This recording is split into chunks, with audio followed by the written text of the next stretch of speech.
今儿咱们要说的这位是中国历史上十分特殊的一位皇帝，他是整个中国古代罕见的长寿帝王，在位47年42天86岁崩于健康。那么梁书当中说他呀是6邑备贤，齐登一品，阴阳伟后，卜筮战绝，并悉称善，草立尺牍，骑射弓马，莫不奇妙。按照史书记载，这人是琴棋书画无一不精，弓马娴熟，还能掐会算。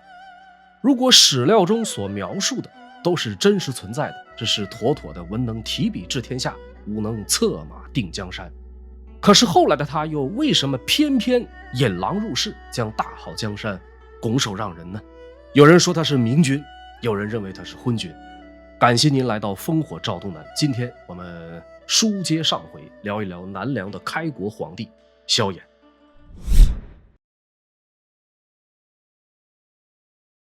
说来啊也奇怪，当初萧衍与萧宝卷大战正酣，北魏皇帝元恪始终是按兵不动，丝毫没有趁乱夺取一杯羹的念头。直到萧衍坐稳皇位，他又突然决定南征。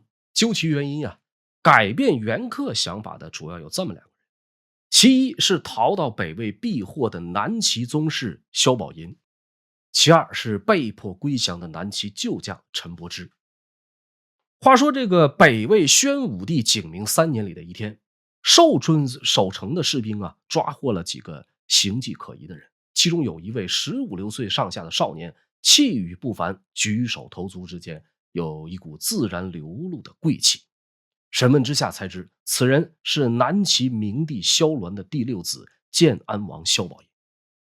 宣武帝在得知萧宝寅来投之后啊，很是高兴，派出特使前往迎接，还为萧宝寅在洛阳准备好了鱼服宅邸。不久之后，南方传来了南齐末代皇帝萧宝融被杀的消息。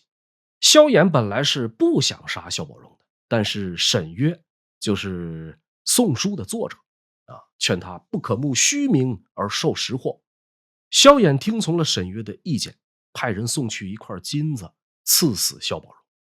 那么当时只有15、16岁的萧宝融表现得很爷们儿，说我死不需要吞金，有酒就足够了，拿酒来。于是一番痛饮，酩酊大醉，最后呢被这个武士折颈而死。这就是南齐王朝末代皇帝最后的结局。那么逃到洛阳的萧宝寅在得知这一消息之后，悲痛欲绝，跪在宫阙下请求北魏皇帝元恪发兵南伐，即便遭遇了狂风大雨，也丝毫不为所动。元恪被萧宝寅所感动，恰巧这个时候南边又一员不得志的大将投奔了北魏，这个人就是陈伯之。陈伯之的经历可以说是非常具有南北朝特色，他是南齐末年的江州刺史。萧衍夺权成功以后，因为作战有功，晋号征南将军、江州刺史如故。陈伯之因为目不识丁，不认识字儿，凡有大事全部依赖邓善、朱龙福等人。公元502年南梁天监元年，萧衍刚刚当上皇帝不久，陈伯之在邓善等人的挑唆下起兵造反，随后兵败，带着亲随投了北魏。短短几年功夫，这个陈伯之就在南齐、南梁、北魏之间改换门庭。就这样，在萧宝寅和陈伯之的合力劝说下，公元503年秋天，北魏再次吹响了南征的号角。魏梁两国长达10余年的南北战争也就此拉开帷幕。这场战争啊，大致可以分为3个阶段。第一个阶段是从503年秋到505年秋，主要是北魏占据主动权。第二个阶段是从505年到507年，钟离之战。这个期间呢，南梁开始逐步反击，反败为胜。第三个阶段是508年之后，双方开始僵持不下。那么在第一个阶段，南梁打的是相当狼狈，魏军兵分3路，东路以任城王元成为帅，先后攻克颍川、大县等城池。西路呢，派出大将王族统兵直入剑阁。咱们重点说一下这个中路益阳之战。这个益阳啊，在今天河南省信阳市附近，是南北朝时期一个相当重要的战略要地。当时南梁一边镇守益阳的是司州刺史蔡道公，而北魏一边负责攻城的是镇南将军袁英。袁英先率军抢占了咸守山，随后进围益阳。益阳城中呢，人马不足5000，粮草只够半年。在这种情况下，面对北魏大军几乎连续不断的攻城战，蔡道公想尽一切办法，苦苦支撑。袁英命令魏军以大车载土，想要填平益阳护城河。蔡道公呢，就在河上布置蒙冲斗箭，魏军的大车只要一靠近，就万箭齐发。眼见填土不成，袁英又生一计，他命人在城外挖掘地道，想要泄进护城河水。那么城里的蔡道公探明之后准备了大量人员和泥土，哪里漏了我堵哪里。支撑了100多天之后，护城河还是被放干了。袁英开始命令魏军以云梯冲车攻城。蔡道公在城内堆起土山，命人手持长约2丈5尺的长刀大槊。攻城的魏军有爬上城头的，见一个扎一个。就这样僵持了半年多时间之后，城内弹尽粮绝。蔡道公本人经过长时间的紧张劳累，一病不起。临死前把他的堂弟、侄子以及诸将叫到床前，吩咐说：我受国家厚恩，不能破灭寇贼，现在病情加重，恐怕时日无多。汝等当以死顾节，不要让我空留遗恨。随后又把朝廷授予的节杖交给他的侄子，说：既然不能奉此还朝，我想挟之同室，可以将其放入我的棺材，一同下葬。看到这样一个情形众皆流涕。蔡道公不久后就去世了。袁英听说蔡道公死了，命令魏军加紧攻城。萧衍在得知益阳告急之后先后派出曹景宗、王僧炳以及马先炳前往救援，但都没能救援成功。益阳城最终在援军无望、城内粮尽的情况下开城投降，但是这还不是让萧衍最肉疼的事情。公元505年年初，凉州刺史庄丘黑病逝，没想到他的手下夏侯道谦竟以汉中做礼物投降北魏。这个釜底抽薪让萧衍大为震惊，虽然连忙派人前去收复失地，但终究是徒劳之举。自此南北版图再度发生变化，东西700里、南北1000里的凉州14郡被北魏收割，北魏达到了有史以来的最大版图。登基3年，萧衍就这样一直被动挨打。对于这位天选之子，这样的事情当然不能忍。因此公元505年10月，一番筹划之下，萧衍颁布北伐诏，天监北伐就此开场。北魏南梁之间的大战也正式进入到了第2个阶段。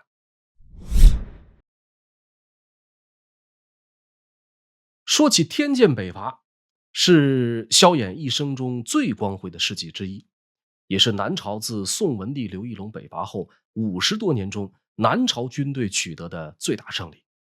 当时南梁号称发动11路大军，总计64万人马，百道并驱，同会洛邑。根据后来的史实推断64万人马水分太大，保守估计这一次北伐的兵力应该至少在20-30万左右。其军容之盛，器械之精，就连敌国北魏都评价为百数十年所未之有。然而如此倾全国之力的一场大战，出战却并不顺利，因为谨记宋齐两朝手足相残、自取灭亡的先例，萧衍对自家亲戚手足极为优待，甚至到了宠溺的程度。因此他让毫无战场经验、仅仅是长相出众的六弟临川王萧红担任主帅。没想到战争刚刚开始，萧红就遇上了老熟人陈伯之。两下一交锋，梁军首战失利，这让萧红很是没有面子。陈伯之咱们在上一章节交代过，这是个从南梁投奔北魏的叛将。那么这个时候呢，就有人建议说陈伯之耳根子软，别人说什么他信什么。于是萧红索性瞄准陈伯之的软肋，让当时正在帐前效力的大才子丘池给陈伯之写了一封感人至深的劝降书，就是著名的千古名篇《与陈伯之书》。尽管陈伯之一个字儿不认识，但是当下属给他念到暮春三月，江南草长，杂花生树，群莺乱飞，见故国之旗鼓，敢平生于愁日，伏弦登皮，岂不怆亮？一下子击中了陈伯之的思乡之情。于是这个在三朝之间摇摆的不倒翁再度倒戈，可以说仅凭一封书信就直接劝降阵前大将，这对南梁大军是个不小的刺激。一时之间是军威大振，南梁前线捷报频传。其中最传奇的一战，当属公元506年65岁老将韦睿坐着平板车指挥的合肥一战。合肥地处江淮分水岭中途，历来是兵家必争之地。三国的时候，因为曹魏占领了合肥，孙权寝食难安，曾6次攻打合肥，全部无功而返。而这次南梁负责攻取合肥的这个韦睿，本是一介书生，再加上年事已高啊，身体羸弱，无法骑马。这种情况下，他就叫来军士，用板鱼抬着他，每日巡视军营。合肥的地理形势有一个特点，就是水源十分丰富。韦睿因此下令筑起堤坝，引水灌城。大坝呢，很快就筑成了。双方都知道这个大坝是决胜的关键，因此两军围绕大坝控制权展开了一番激斗。这个期间啊，汹涌而至的魏军一度把守坝的梁军围困。有人劝韦睿退守巢湖，韦睿怒道：岂有此理，将军就应该战死沙场，今日有进不退。随后命人取来伞扇灰床立在堤下，以此表明自己只进不退的决心。敌人进攻，韦睿就亲自指挥将士奋战；敌人退却，他就命令巩固防御。没几天的功夫，双方各有伤亡，堤下沉尸累累，而河水也在几天之内越涨越高。于是韦睿下令将楼船斗舰开到河北城下，借助水势已经几乎和城墙同高，船上的士兵可以轻松射箭到城内。北魏这边，城内守军大感绝望，城外援兵无计可施。合肥守将杜元伦在登城督战时被冷箭射死，守军随即战意全失，开城投降。这一战，韦睿俘获魏兵1万余人，牛马无数。城中啊有藏捐满10间屋，被韦睿全部拿来犒赏三军。随着合肥的克复，南梁另一位名将裴遂也先后攻克了杨石、霍丘2座城市。节节败退让北魏宣武帝元恪大为懊恼，于是下诏征发10万河北士卒，以刚刚平定汉中的邢鸾为主帅，前往南方增援。这种情况下，梁魏双方在投入总兵力方面已经不相上下，一场更大规模的战争已经不可避免。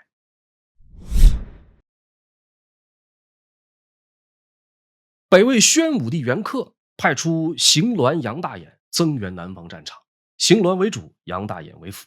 这个杨大眼乃是求池国国主狄仁杨难当的后代。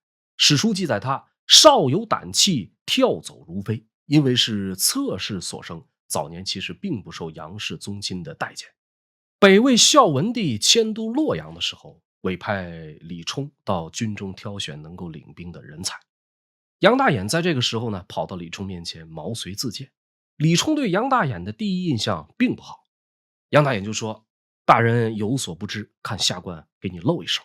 说完就找来一根3丈长的绳子，绑在发髻上，然后就围着教场飞快地跑了起来。说这杨大眼跑得有多快呢？史料记载，绳直如矢，马驰不及，见者莫不惊欢。那绳子在脑后绷得笔直，好像箭矢一般，速度快的连马都追不上。这种情形我早年在周星驰的电影里边看到，当时只觉得夸张搞笑，后来看了杨大眼的史料，才意识到星爷诚不欺我。那么杨大眼这一手绝技把李冲也看傻了眼，当下就说：自千载以来未有一才若此者也。随后便任命杨大眼为君主。被宣武帝派去增援的邢鸾和杨大眼，这一文一武，一勇一智，配合得很好。自出兵以来是所向披靡，一路打到淮河，与中山王元婴协同作战。与南梁萧红带领的这个主力部队啊，两军对峙起来。俗话说得好，兵熊熊一个，将熊熊一窝。南梁的韦睿、裴遂这帮人再厉害，也架不住有个贪生怕死的顶头上司。就在北魏元婴行辕会合建制梁军总部洛口之后，看到敌军步步紧逼，南梁总指挥萧红开始有了退兵之意。我们从整个天剑北伐萧红屡次处理不当，不难看出这个人几乎是毫无领兵打仗的才能，而且刚愎自用，胆小怕事。听说了萧红啊想要退兵，来到中军大帐议事的主将们还是比较震惊的，大家一开始都保持沉默。过了一会儿，早年辅佐过萧衍父亲萧顺之的吕僧真说了一句：“知难而退，不亦善乎？”言外之意就是江湖险恶，不行就撤吧。萧红紧跟着也说：“我亦以为然。”担任副总指挥的柳谭首先表示质疑：“自我大兵所临，何诚不服？何谓难乎？”名将裴遂紧跟着说：“这次北伐大家都是奔着杀敌来的，哪能见到困难就躲避呢？”那么这个时候呢，旁边有一员勇将名为马先炳也坐不住了，直接对萧红说：“王安得亡国之言？天子扫境内以属亡，有前死一尺，无却生一寸。”意思是大王你怎么能说出这种亡国之言呢？圣上集全国之兵交给你，只可前死一尺，不可却生一寸。这马先炳话音刚落啊，又一员勇将昌义之站了出来，须发接掌，手指吕僧真，大怒道：“吕僧真可斩也！岂有100万之师初未逢敌，望风而退？有何面目得见圣主乎？”见下属们啊群情激愤，都不想走，萧红只能硬着头皮留在了前线。留下可是留下了，萧红仍旧停军不前，甚至不惜传令三军：人马敢有擅自前行者，斩。魏军得知了消息以后啊，为了羞辱萧红，特地给他送来了女人穿的衣服，还编了一首童谣：“不为萧娘与吕老，但为合肥有为虎。”意思是魏军不怕萧红萧大娘，也不担心吕僧真吕大妈，只怕身在合肥的韦睿这只猛虎罢了。然而令所有人都没想到的是，几天后的一个夜晚，身在军营的萧红还是自爆了。公元506年9月27日深夜，洛口一带啊突降暴雨，风雨大作，雷电交加。不想嘈杂的风声、雨声、人声让熟睡的萧红瞬间惊醒，以为是北魏大军已经杀来。不等周围人反应过来，他已经骑上快马，连夜奔逃，用1天的时间坐小船抵达建康白石垒。那么当时啊，已经是午夜时分，白石垒早已经闭关锁门。又渴又累的萧红请求白石垒守将萧渊游放他进城。这个萧渊游啊，听说自己六叔弃了大军，只身逃回，也是气不打一处来，坚决不肯夜间开门。而洛口前线的梁军很快就成了一盘散沙。萧红不辞而别以后，身在洛口的梁军就很快乱成了一锅粥。士兵们丢盔卸甲，四处奔逃，魏军闻讯而来，连追带杀，擒斩士卒5万余人，俘获将校40多人，缴获军粮30万担。元婴轻轻松松就攻占了洛口，顺势包围了重镇钟离城，给国家造成了如此巨大的威胁，军队如此巨大的损失。罪魁祸首萧红居然一点责任没负，反而在哥哥的宠溺之下，在第2年又加官进爵，当上了司徒、太子太傅。可以想见朝中大臣对萧氏皇族会是什么样一种看法，这也为日后的侯景之乱埋下了伏笔。南北朝时期的钟离啊，就是现在的安徽省凤阳县。从钟离到建康有多远呢？直线距离300多里，放到现在如果开车大概只需要2个多小时的车程。这么近的距离，一旦钟离失守，也就意味着鲜卑铁骑可以直抵长江。为了防止最坏的情况发生，萧衍准确判断战机，征兵20万救援钟离，还重新启用了益阳之战作战不利的曹景宗作为统帅。而钟离城内带着3000守军的昌邑之，更是一次次抵挡了20万魏军的攻城大战。钟离城位于淮河南岸，为了便于运粮和攻城有一处大沙洲名为邵阳洲。北魏的元英就选择在邵阳洲两岸各搭建一座跨河大桥，元英自己守在南岸负责攻城，让杨大眼守在北岸负责粮运不济。魏军以此为根据对钟离围攻不止。咱们在之前几期视频当中也讲到过，南北朝时期北军的优势在于骑兵，而南朝军队的优势呢在于水师。北军擅长奔袭，南军擅长防守。再一个时间的选择也很有讲究。春秋之间，南方雨水丰沛，便于舟船往复。再加上北人不习惯南方暑热，所以一般北朝南伐都会选择在9、10月份秋高气爽的季节。这个钟离之战从公元506年的10月开始，一直到次年正月冬春之交，魏军的攻势持续了3个月的时间，但是却始终没有进展。这个期间，梁武帝萧衍派出曹景宗率20万大军前往钟离救援。两军焦灼之际，又诏令老将韦睿率军赶赴前线。韦睿深知兵贵神速，10天时间就从合肥赶到钟离，与曹景宗两军会合之后，鉴于魏军已经占据邵阳洲头，韦曹二将决定于邵阳周围登陆，筑起这个营垒牵制魏军。借助水师的优势，韦睿趁着夜色率军悄然登陆，并在一夜之间筑起营垒，结周围城。清晨醒来的魏军看到相隔不过数百步的地方，突然多了许多梁军的连环营寨，全都大惊失色。中山王元英更是倚仗基地，感叹梁军有如神助。杨大眼亲率万余骑想要攻其不备，韦睿劫车围阵，以2000强弩将其杀退。杨大眼本人也被飞弩射穿右臂，带伤逃回。转一天，元英亲自率众来战，韦睿乘坐素木小车，手执百角如意指挥战斗。一天之内数次交锋，魏军丝毫没占到便宜。到了晚上，魏军前来接应，箭飞如雨。韦睿的小儿子韦安劝其下城避箭，韦睿坚持不许。不知道什么原因，军中发生了小规模的骚乱，韦睿于城上厉声呵斥，骚乱很快得以平息。一连数天，魏军毫无办法击破韦睿营寨，反而折损了不少人马。期间，曹景宗派人悄悄求渡淮河，进入钟离城中，告知昌邑之援军已到。钟离城内顿时是士气大振。双方僵持之下，时间来到了3月，春汛来临，淮水暴涨。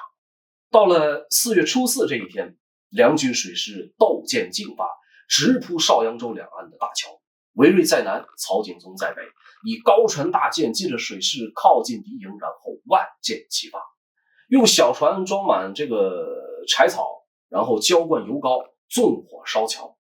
风借火势，火借风威，片刻之间，两座大桥燃起熊熊大火。派出敢死队，再对这个桥墩进行进一步的破坏。很快，两座大桥相继崩塌。魏军大小营寨40余座被接连攻破。这一场大战是烟尘蔽日，喊杀震天，梁军将士无不以一当百，魏军大败。中山王元英看到河桥尽毁，当即弃营逃走。梁书记载邵阳洲一战，魏军投水溺死者10余万，于厮杀中被斩首10余万，被俘虏的仍有数十万之多，所获军食牛马不计其数。考虑到梁书中惯有的夸大其词，保守估计北魏将士淹死的和被当场斩杀的累计不下10万，投降当了俘虏的应该也有5到10万人左右。当韦睿派人把得胜的消息告知钟离城里边的昌邑之，昌邑之是又惊又喜，根本无暇答话，喜极而泣，一个劲儿地说更生更生。拼死拼活半年多，终于又活过来了。元英逃回北魏之后，被宣武帝将其从宗室出名，杨大眼被发配到营州为兵，而南梁这边的曹景宗进爵为公，韦睿由原来的子爵晋封为侯爵。钟离之战在南北朝时期的意义相当重大，对北魏而言，这是南北对峙以来所有军事行动中损失最大、影响最为深远的一次战争。北魏国运自此后逐步走向衰败，而对南梁甚至整个南朝历史来说，钟离之战是一次空前的大胜利，是南北交战以来所未有之大捷，为南梁50余年的统治奠定了基础，南北朝的实力对比也自此发生了改变。钟离之战之后啊，南梁和北魏还打过一场渠山之战，结果仍是以北魏惨败告终。萧衍这边因连续打赢钟离、渠山，自信爆棚，一心想收复寿阳，便于公元514年天建13年冬天，在寿阳下游修建拦河大坝，意图水漫寿阳。不想啊，耗费20万民工、1000万财力修建起来的荆山、福山2座大坝，竟然在短短几个月后因淮河水位暴涨而冲毁，同时还一并吞噬了大坝下游的10余万南梁百姓。这个时期的萧衍已经对佛教产生了极大的兴趣，连肉食都已经戒掉。那么佛教讲究因果轮回，杀生有罪，因为自己错误的决策导致10余万无辜的平民葬身鱼腹，萧衍会不会深感良心不安呢？史书对此并没有任何的记载，但从他此后的一些行为或许可以感知一二。怀厌愧绝的半年后，梁武帝萧衍下诏宗庙祭祀禁用牲畜，一律改用面食，还提倡天下僧众戒酒断肉。汉传佛教中吃素的戒律，据说就是从萧衍开始的。又过了2年，萧衍正式出家，在华林园受菩萨戒，法号冠达。脱下袈裟，他是皇帝；穿上袈裟，他是和尚。文武百官都称呼他皇帝菩萨。此后30年，萧衍不仅谨守佛戒，不食酒肉，不近女色，更是先后4次舍身出家，直到一众王公大臣出巨资向寺庙奉赎，萧衍才重新当回皇帝。梁武帝一心向佛，绝非偶然。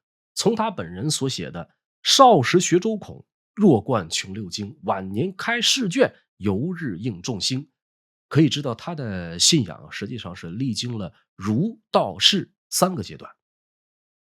提到南朝佛寺，多数人第一时间会想起那首著名的唐诗：“南朝480寺，多少楼台烟雨中。”其实在梁武帝的时代，佛寺远不止这些。根据有关史料记载，梁武帝末年健康的寺庙有700余所，占全国寺庙总数的1/4。那么寺庙多了，僧人的数量自然就会增加。根据史料，梁武帝崇佛未久的时间节点，健康城里的和尚尼姑数量多达10余万。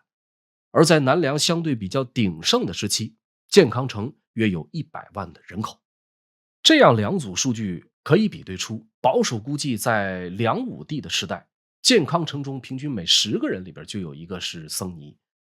那么我们都知道，出家人呢是不必交粮纳税的，也不服徭役兵役，长此以往就要动摇国之根本。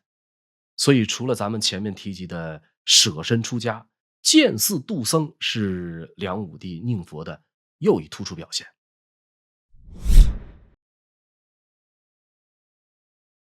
除了崇佛、宁佛，梁武帝对宗室子弟以及勋贵们的纵容，更是到了荒谬可笑的程度。临川王萧红父子就是十分典型的例子。这个萧红是萧衍的6弟，就是咱们之前提及的，在天建北伐的过程中临阵脱逃，致使梁军大败的那位。5万多士卒被擒斩，30万军粮打了水漂，这么大的损失，事后萧衍对其几乎是毫无责怪，官职不降反升。天建17年里的一天，有刺客对梁武帝萧衍行刺未果，被抓住以后这刺客声称是受萧红指使，这种事儿如果是放到宋齐两朝，流放都是轻的，一不小心就会被赐死。萧衍事后只是将萧红贬官以示惩戒，没过多久就官复原职。有人告发萧红私藏铠甲武器，梁武帝一时心生疑虑，前去查看，不想铠甲武器没找到，反倒发现了近30多间仓库的绢帛珠宝、铜钱金器。要是一般的皇帝，早就会质问你这钱是从哪儿来的。到了萧衍这里，他非但没有生气，反倒因为弟弟私藏的不是武器而龙心大悦，还夸他家老六日子过得真好。真不知道他俩到底谁是老六。私藏钱物并不代表萧红没有取而代之的意图。家中妻妾成群，他竟然还和萧衍的女儿，自己的亲侄女永兴公主私通，两个人呢还密谋对萧衍进行行刺。事情败露之后，萧衍伤心恼怒，可是终究还是心慈面软，最后只是将行刺的人秘密处死，对自己的弟弟和女儿再次不予追究。萧红其人如此，他的几个儿子也都不是什么省油的灯。萧红的三儿子萧正德早年的时候，因为萧衍长期没有子嗣，萧正德一度被过继给萧衍为子。可是后来萧衍陆续有了儿子之后萧正德就回归了本宗。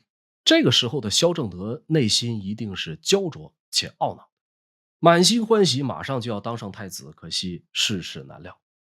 自此之后呢，这个萧正德性情大变，肆意杀戮无辜，公然夺人妻女。天子犯法与庶民同罪，都是痴人说梦。梁武帝萧衍对此不闻不问，任其肆意妄为。后来的萧正德干了一件更加出格的事儿，他直接自称是南梁的废太子，叛逃到了北魏。可是北魏的人们知道了他的底细，都觉得这是一只喂不熟的白眼狼，所以跑到了洛阳的萧正德被极度的边缘化。北魏朝廷呢对他爱答不理，南北两地极大的落差让他大感失望。就这样过了1年多，他又找机会跑回了建康。而萧衍呢，对其也只是狠狠地数落了一通，没有任何惩罚，反而立马恢复了他的爵位。萧衍自己的几个儿子中，同样有不省心的，一个是他的第2子萧宗，一个是他的第6子萧伦。萧宗的生母吴淑媛原本是前朝东昏侯萧宝卷的妃子，后来被萧衍据为己有，仅仅7个月之后就生下了萧宗。到了14、15岁，萧宗在得知了这一段过往之后，开始变得疑神疑鬼。外界传言他是萧宝卷的遗父子，萧宗本人的内心想法呢也逐渐倾斜。为了解开自己的身世之谜，他偷偷挖开萧宝卷的坟墓，取出一块骨骸，把自己的手臂割破，让血液滴到萧宝卷的骨骸上，滴血认亲。为了进一步印证这个方法是有效且科学的，萧宗呢不惜将自己刚刚出生不久的亲生儿子杀死，埋骨以示。滴血认亲的结果已经无从知晓，但是几年之后，萧宗突然找到了一个合适的时机，带着几名心腹叛逃了北魏。对此萧衍是又气又恼，一度哭到气绝。除了消除萧宗的爵位，对外仍宣称他是自己的儿子，只是精神出了问题才投了北魏。萧衍的第6子萧伦外任刺史的时候，有一次微服出访，问一个卖鱼的小贩说：“你觉得咱们现在这个刺史怎么样啊？”小贩可能是说了一些让萧伦觉得不太入耳的话。结果这个萧伦大怒之下，下令让鱼贩生吞鳝鱼而亡。说有这么一次，萧伦在路上遇到了送葬的队伍，也不知道他是怎么突发奇想，上去就把人家孝子的这个丧服扒下来，自己穿上，然后趴在地上是嚎啕大哭。这件事被萧衍得知之后萧伦被撤职。可是这还没完，萧伦专门做了一口新棺材，让手下一个叫崔慧义的躺在里边，然后开动灵车悲嚎送葬。躺在棺材里的崔慧义的这个内心是非常焦灼的，事后就跑到建康向萧衍如实汇报。这种自导自演为老爹出殡的戏码让梁武帝萧衍派出专人将这位六皇子请回健康，随后呢免官萧爵。可是没过几年，就又恢复了萧伦的爵位。类似萧红、萧正德、萧伦的例子，在梁武帝统治后期还有很多。对待亲族勋贵一味的纵容，特别是在萧衍皈依佛门之后，本着宽大为怀的根本态度，萧衍特别忌讳判人重罪。久而久之，王侯骄横转甚，或白日杀人于都街，劫贼亡命，咸于王家自逆。对待自己的亲人以及功臣之后无法约束，导致光天化日之下于闹市杀人时有发生。犯了重罪的人也都乐于藏匿到这些王侯的家里，急于黎庶，缓于亲贵，对当时的社会秩序以及萧衍本人的权威都产生了一定程度上负面消极的影响。话说公元547年，梁武帝太清元年正月里的一天，已经84岁的萧衍做了一个梦。他梦见中原牧首以地来降，举国欢庆，天下太平。大概20多天以后，东魏的大将侯景派来使者，以河南13州向南梁请降称臣。在高欢死后，侯景和高澄势同水火。侯景叛乱以后，先投西魏，没有得到足够的信任，又转投了南梁。就在侯景来使的前一天，负责观测天象的太史记录了一条白虹贯日的异常天象。古人认为太阳是君王的象征，白虹则意味着兵器。对于天子而言，白虹贯日从来都不是什么好兆头。西晋永嘉2年，曾连续2个月出现白虹贯日，不久后就发生了五胡乱华、永嘉之乱。而这一次呢，本来精通阴阳术数的萧衍对白虹贯日视而不见，并很快接纳了侯景归降，封其为大将军、河南王，随后派人前往接应。侯景自东魏叛变以后，河南就成了一锅乱炖。先发制人的高澄呢，先后派出大将韩轨和袁术，在颍川城让侯景吃了大亏，迫使他不得不以东荆州、北兖州、鲁阳、长社4座城换取宇文泰的救援。一心北定中原的萧衍盲目且心大，即便侯景筹码越来越少，仍派出10万北伐大军支援他。只是令侯景大失所望的是，梁武帝早已不是创国之初的精明人，他放着久经沙场的老将杨侃不用，偏偏任人唯亲，用了无能的真阳侯萧渊明，致使寒山大战兵败如山倒。南梁全军覆没不说，萧渊明也被对方俘获。最直接的结果就是让侯景被慕容绍宗追着暴打，最后只能带着800多人的残兵狼狈地逃窜到南边的寿阳，在那里占城为王，落脚南梁。可以说，在接触侯景之初，萧衍就忽视了几个问题：南梁外强中干的军队，身边无谋谄媚的宠臣，搅屎棍侯景的狼子野心，以及自家那些无能又不安分的皇亲。侯景在寿阳逐渐站稳脚跟，自信到自负的这个萧衍承认侯景合法地位的同时，还送去大量给养，这让元气大伤的侯景有了喘息的机会。话说侯景刚逃到寿阳的时候东魏的高澄就派使者去了建康，声称只要2国重归于好，就可以放还已经被俘的萧渊明。一向重视宗室团结的萧衍动了心，回信说不久后将派遣正式的使团出访。好巧不巧，东魏使者在返回时途经寿阳，2国交好的消息被侯景真知。作为东魏的叛将，侯景极力反对2国交好。好嘛，我这边是刚叛过来，你萧衍就要和高澄讲和，这是把我当成空气，毫不考虑我的感受。高澄要是真把萧渊明放回来，该不是要拿我去交换吧？当下侯景写了一封很长的奏章，痛陈利害，同时还送出300金贿赂萧衍的宠臣朱毅，希望他能替自己多多美言。可是朱毅收了钱却不办事，奏章根本就没有往上递。很快侯景又写了一封奏章，再次上启请求与东魏断交。这回萧衍回复：朕与公大义已定，以示安慰。侯景再次上启，这回这个措辞越发强硬且暗含威胁。萧衍看到后很不高兴，心想怎么的，我给你脸了是吧？于是回复说：朕乃万圣之君，怎可失信于人？该说的我都说了，你以后不要再写信来了。收到梁武帝回信的一刻，侯景顿悟了，童话里都是骗人的，我不可能是你的王子。侯景不再给萧衍写信，但是他伪造了一封密函，以东魏的名义要求以侯景交换萧渊明。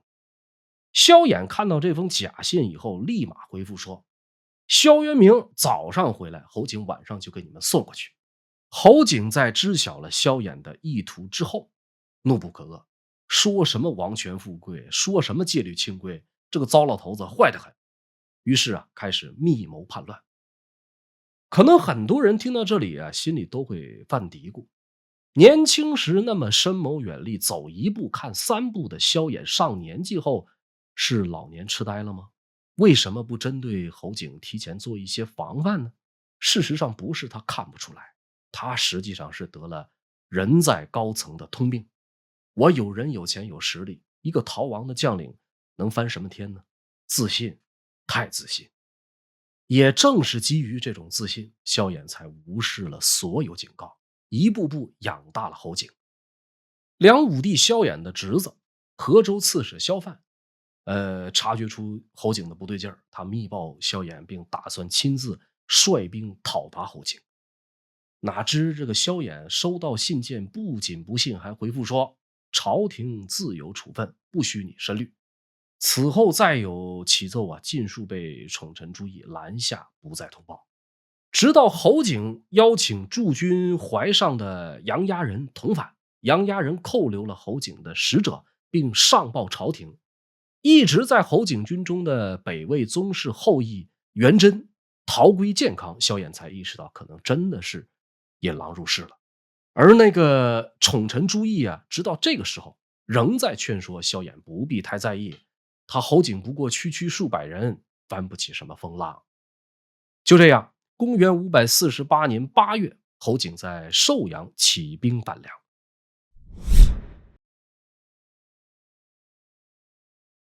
这个俗话说不作不死，梁武帝萧衍亲手将侯景喂饱，然后让对方反噬。寿阳造反，侯景很快兵不血刃，拿下胶州，又顺利攻克溧阳，兵锋直抵长江北岸。眼见侯景一路畅通无阻，老将杨侃向萧衍提议，迅速派人占领采石渡口，对其进行拦截，同时让少陵王萧伦兵袭寿阳。如此呢，可让侯景进退失据，时间一长，叛军自然瓦解。可是朱毅这个猪队友此时又跳出来搅局，坚称侯景必无渡江之志。于是已经年老昏聩的梁武帝折中接纳两边的意见派宁远将军王志去采石驻防，让侄子萧正德驻守在建康以南的丹阳郡。可他不知，就是这样的安排给侯景创造了良机。首先是萧正德，就是咱们之前提到的自称废太子，叛逃北魏又逃回南梁的那位。这是一个典型的吃啥啥不剩，干啥啥不行的白眼狼。萧衍对他寄予厚望，可是万万没想到他早就已经和侯景串通一气。得到军权之后，萧正德马上秘密备好数十条大船，为侯景渡江做好准备。再来是宁远将军王志，虽是一个军将，却天生胆小怕事，担不了重任。一代名将陈庆之之子临川太守陈新深知王志的性格，便主动请缨去采石换防。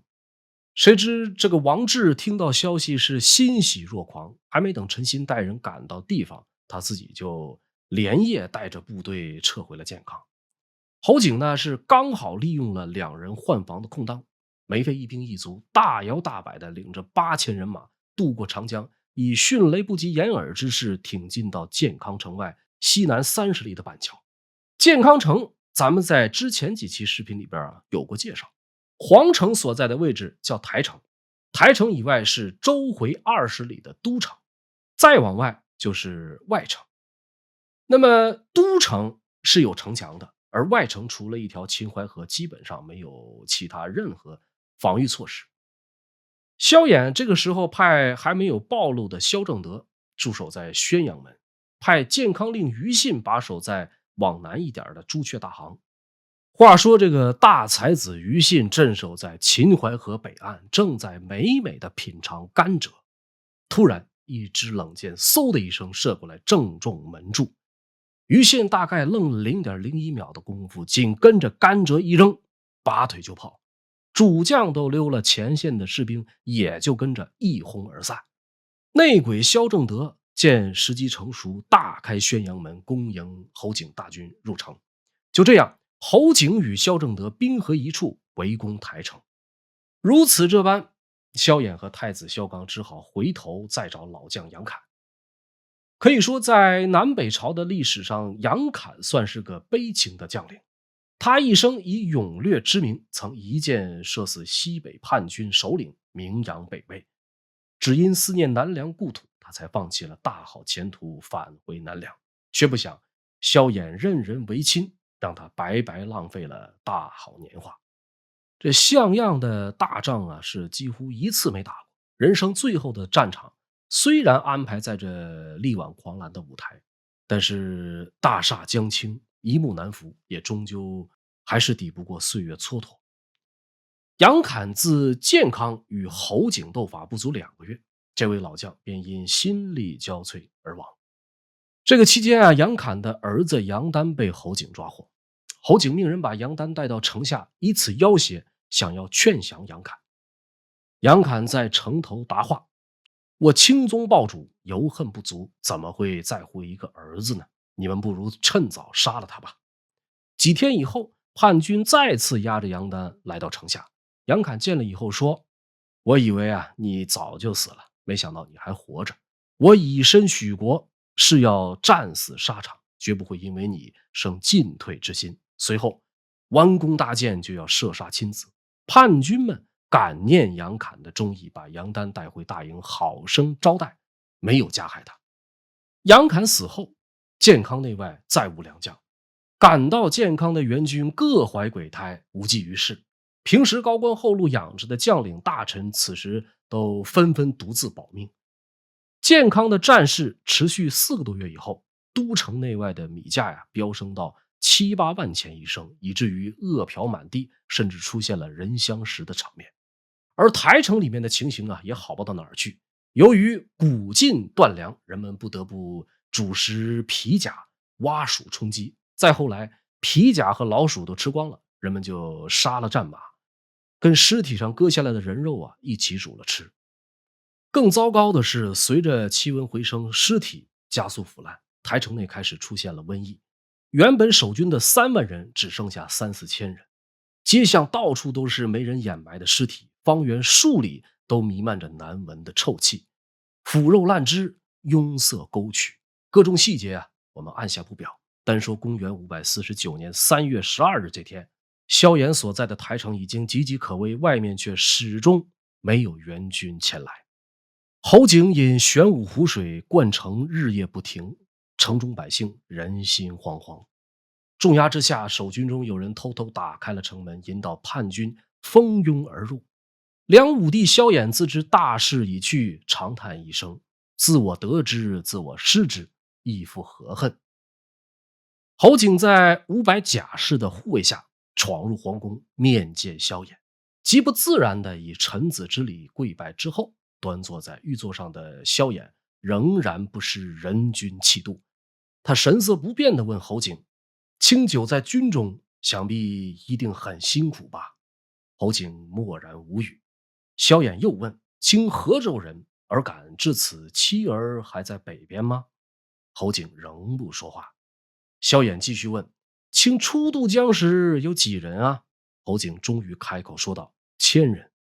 围攻台城又有几人？达10万。今有几人呢？率土之内，莫非己有。梁武帝萧衍至此不再发问，两人的会面草草结束。出宫以后，侯景对左右讲：“我常拒安对敌，使任交下，从来都是泰然自若，没有担心害怕的感觉。今日见萧老头，反倒有点战战兢兢，这难道就是天威难犯吗？我以后不可再见他了。”随后，侯景撤掉了皇宫侍卫，将萧衍软禁宫中。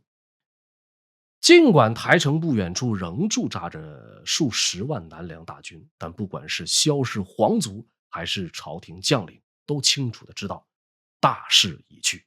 于是，以萧伦为代表的王爷、刺史率领各自人马返回蜀地。柳仲礼等萧衍手下的大将也丢盔弃甲，向侯景投降。萧氏皇族中最大的祸害萧正德，此时才突然清醒。侯景挟天子以令诸侯，即便是挟持，也想挟持正牌的南梁皇帝，与他这个半路杀出来的皇亲没关系。一场战争，他赔上了全部家业支持侯景，还将自己的女儿嫁给对方为妻，到头来只混了个侍中、大司马的官，自己的名声却也遗臭万年。当然，最惨的还是86岁的萧衍。由于他不想听从侯景的摆布，在侯景自封丞相以后，与其在政务上屡次发生冲突，这让侯景深深忌惮的同时，也大为光火。为打击萧衍的气焰，侯景便以无视他的要求为要挟，时常让萧衍3餐不饱，饥寒交迫。这可把年事已高、过惯安乐日子的萧衍折磨得够呛。饿了没几天，萧衍的身体便每况愈下，一下子就病倒了。躺在自己的寝宫里，再怎么难受也换不来照顾他的人。萧衍的结局有多惨呢？据说临死之前他孤零零地躺在床上，觉得自己嘴中发苦，想吃点蜜水润喉，可没有侯景的命令，宫中人谁都不敢给他拿。就这样，萧衍在人生的最后关头也没能如愿，只高呼了2声喝喝，便饿着肚子离开了人世。开创南梁的高祖梁武帝就如此结束了漫长的一生。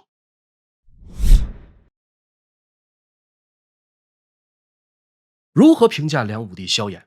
很难。他一生经历丰富，曾狡兔3窟，睿智难当，在南齐朝廷平步青云。称帝之后，废除苛政，减损服费，选拔良吏，修订刑律。他本人勤于政务，无论寒暑，每天都很早起床批改公文，为南梁带来了50年中江表无事的安定社会。宋齐梁陈4代开国雄主中，我个人认为萧衍是仅次于刘裕的一位人物。当然，萧衍的文韬武略在早年显而易见，可是到了晚年时期却昏聩无能，用人无方，导致贪官污吏逐渐成为南梁一大特色。史书上称天下宰首，罕有连败者，最终将大好江山拱手让人。即便没有侯景之乱，萧衍的统治也早已经到了病入膏肓的程度。北齐的一位大儒颜之推所写的《颜氏家训》中就记载了侯景之乱那个时间段梁朝士大夫的一些生活习惯与状态。他说，当时的南梁士大夫都喜欢穿宽袍大带，大冠高履，出则车舆，入则服饰，交郭之内无乘马者，肌肤脆弱，筋骨柔嫩，无法承受步行的辛苦。他们身体瘦弱，气血不足，不耐寒暑。当时的健康令王父相当于今天北京市市长级别的人物愣是从来没有骑过马。看到有马在嘶鸣跳跃，总是十分恐慌。他对别人说，这就是老虎，何故名为马乎？这些也能从一个侧面解释了为什么侯景能以8000兵力就攻占健康。那么中国历史上除了康熙、乾隆、汉武帝、辽圣宗耶律隆绪、万历之外，萧衍是在位时长排名第6的皇帝。他为江南百姓带来过富足的生活，也曾一意孤行，造成了10余万平民葬身水患。从个人角度出发，在那个混乱黑暗的年代，从刘宋到萧齐，屠戮宗室，残害骨肉。相比之下，萧衍是南朝屈指可数、作恶不多的一位君主。他对世家大族的宽容，对自家宗室的宅心仁厚，在很大程度上福荫子孙。有人以老而不死是为贼来形容晚年时期的萧衍，我认为十分不妥。无论从哪个层面来看，萧衍都是历史上可怜甚至可气的一位人物，但是他并不可恨。他生对了时代，也生错了时代，最后凄惨离世，是因果，是轮回，也是时代的悲哀。不管是多么英明神武的王侯将相，终究也抵不过岁月的暮去朝来。感谢您收看本期视频，这里是烽火照东南，南北朝的故事仍在继续，下期更精彩，敬请期待。